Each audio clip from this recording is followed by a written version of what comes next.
To Sacramento we go. You get a chance to catch up with our good friend Kris Atteberry. He is the voice of the Minnesota Twins. They're taking on the Athletics, and he joins us right now. Kris, welcome back. I hope I didn't disturb lunch today. No, but the Dolly news is bad, right? That disturbed Yeah. everything today with Dolly. It's very sad. Yeah. Very sad news. I was just literally on a text thread with like a bunch of my old buddies talking about that just now.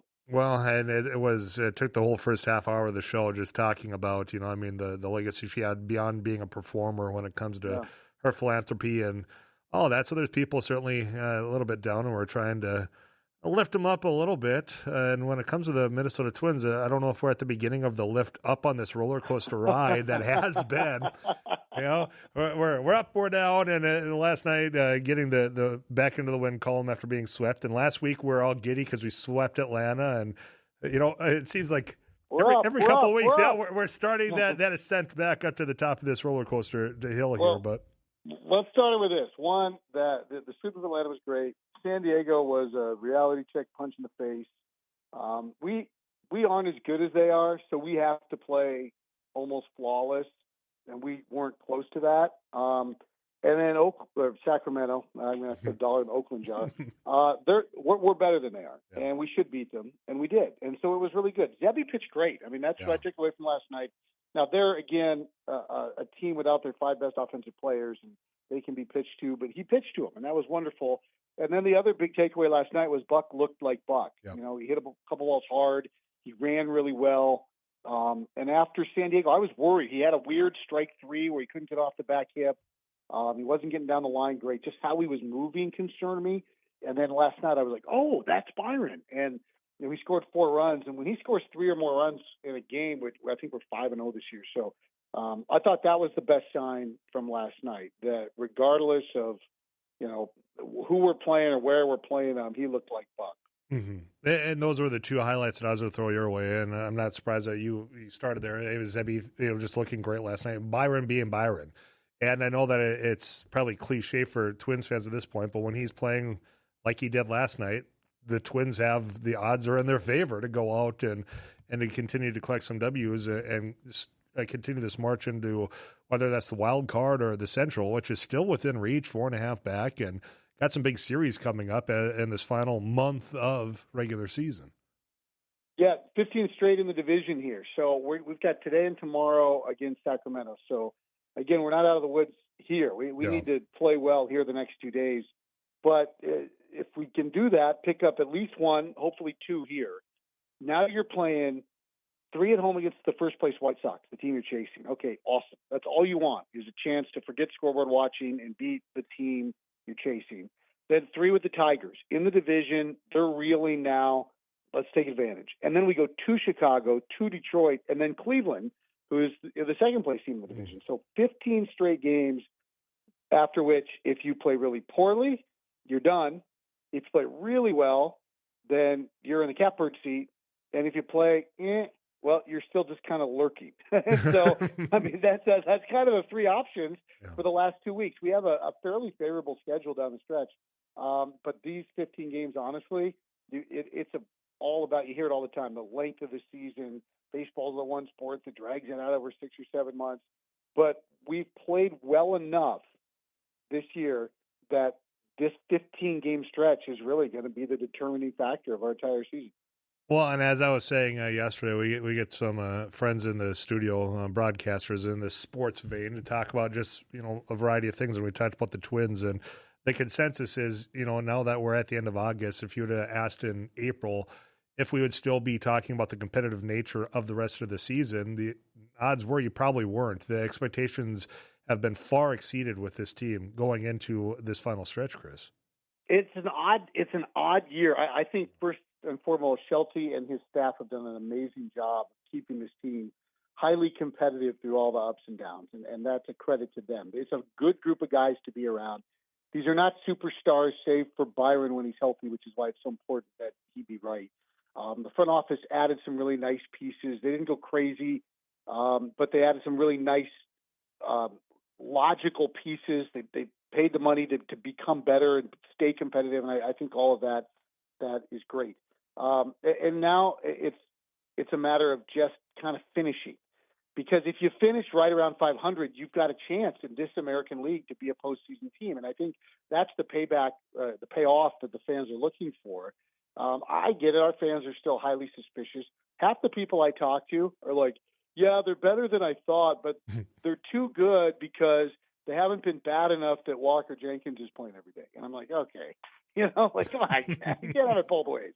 Like, so I'm glad the games matter. We're at the point of the season now, though, where if you win a game, it just means the next game means more. And that's what you're playing for. You're playing for tomorrow to matter. And as long as with 30 left, you're playing for tomorrow to matter, then that's a worthy thing. And I'm proud of this group. I think there's more there. And I'm excited that because of the schedule and these 15 games in the division, that it's in your hands. You are going to affect it. You're not at the whim of what is happening in some other game. You literally can control your own destiny in many respects. Now, nobody expects you to go 15-0, but boy, it sure would be nice to go 10-5, and have one of those little winning streaks that you've been waiting for. Because if that happens, then it's complete chaos in the division, and I think that has to be the goal, is to win the division. Kris Atteberry is our guest. You're a voice of the Minnesota Twins here. How much credit to this season should Derek Shelton be getting? When we think all of it. It just the approach that he's taken. I'm not trying to talk ill will of Rocco, who's no longer there, but there has been a change in the approach to the end game, and seeing when somebody's kind of on a heater, letting them go a little bit further in to this game instead of saying, okay, well, I look at the metrics here. And, we got to pull. That's been a topic of fans saying, well, look, Shelty's done a fantastic job of at least getting this team to be where it is thus far. Yeah, and give Jeremy Zoll a lot of credit, too, and Tom Polak. And I know our fans hate to give anybody with the last name Polak any credit, but I think he's earned it. I mean, these are guys, Jay-Z and Tom, who jumped into this late, right, after Derek was hired. We'll start with Derek. I was really bullish when they hired him. I thought he was the right guy with the right personality. He put together a great staff, and I think he's been every bit the right guy for this job, and I think he should get Manager of the Year votes. For Jay-Z to take over late, and for Tom to come into a situation where his family had been running it, but he had not been part of that, and to just drink from the fire hose, to be so hands-on, and to know what he doesn't know and be eager to learn it, has also been great. There's an energy that comes from Tom when he's in the clubhouse or in the front row in his seat, or even going back to spring training when he was around all the time, wanting to know the guys on a personal level, wanting to be involved.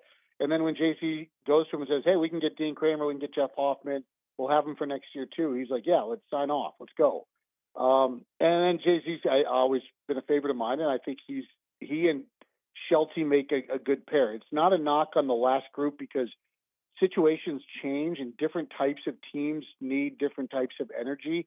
And sometimes, like milk, it just gets a little sour and you need to get a fresh carton. And this is a younger team, and the whole emphasis was going to be on, can these young guys who were highly thought of, who flashed through the minors and then hit a wall, how do you unlock them? How do you get them better in the big leagues? And I think our group has done that. I think they've continued to improve throughout the course of the year, whether it's Brooks Lee, whether it's what happened with Royce, Luke Keeschall after a slow start. Instead of saying, oh, he can't do it, he's done, let's figure out how to make him better. And I think Shelty, Mark Hallberg, Mike Ribello, having Hawk and Grady on the staff, I think it's all just been a big deal. And I think that whole, our identity is going to play that we play 27 outs. They've lived up to that. Do they play the cleanest 27 outs? No, that's a work in progress. Are they an airtight defensive team? Obviously not. They've got flaws in that regard. But instead of running from flaws or making excuses about flaws, they just try to keep getting better. Oh, we're not very good defensively. What if we move our starting shortstop to third and our third baseman to first and our second baseman to right field? And it's never knee-jerk. It's always we give you long enough run, and then water finds its level, and that's why the players have taken to it. It's not like they feel like the rug's getting pulled out from under them, and in the middle of their worst slump, they're being asked to move to second base. So I think they've done a really good job of communicating with the players. I think the guys will run through a wall for them, and I think that's what's made it a really fun summer, and I hope we can keep it that way into the fall. Not to overlook the next two games tonight and of course tomorrow when we're in Sacramento. But you're talking about 15 of pretty much the last 30 being within the Central here. What's the message that we need to take away as fans and what we should be watching for to say, okay, this is what we need to keep that push going, Kris? Show up and yell. I think that's what we want. We want to make Target Field for this 6 games against. We've got 3 with Chicago, 3 with Detroit, and 3 with Cleveland at home. And it would be awesome if there were some people in the building to make those other teams feel that energy a little bit.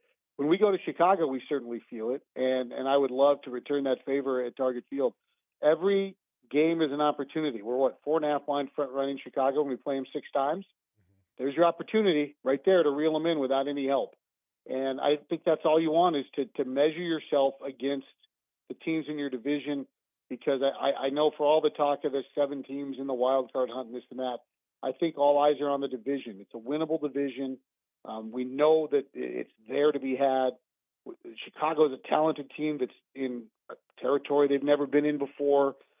Cleveland has flaws. They all have flaws, right? So let's go play our best baseball in the next 2 weeks.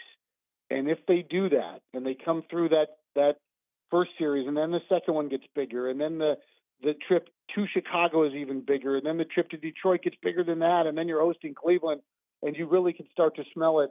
That's what makes this time of year so much fun. So every game matters. Don't try to win 15 games on day 1. Try to win game 1 and make game 2 even bigger. Win game 2 and 3 gets bigger, and so on and so forth. It's kind of like learning exponents when you're in math as a kid. It doesn't really make it doesn't make a ton of sense right out of the gate, but that's the only way you can approach it. Well, and you're going to be back over on these airwaves at 8 o'clock tonight. That's the pregame, that first pitch shortly thereafter. And Kris will be listening, my friend. You take care until next week, all right? All right, I'll try not to say Oakland tonight. I lost $3 to the Oakland swear jar with our engineer last night. Old habits, they die hard. Kris, always a pleasure. We'll talk to you next week, all right? All right. Yep. Kris Atteberry, your play-by-play of the Minnesota Twins. Every week, that conversation is brought to you by Valley Truck Gear of Fargo Mart. You can find them on Main Avenue over in West Fargo. Lots of comments still waiting for me in the Adventure RV Text Club. That's at 35270. I'm coming back to you, but first, a weather update from Too Tall Tom Szymanski. Then we'll close out the first hour of Afternoons Live next.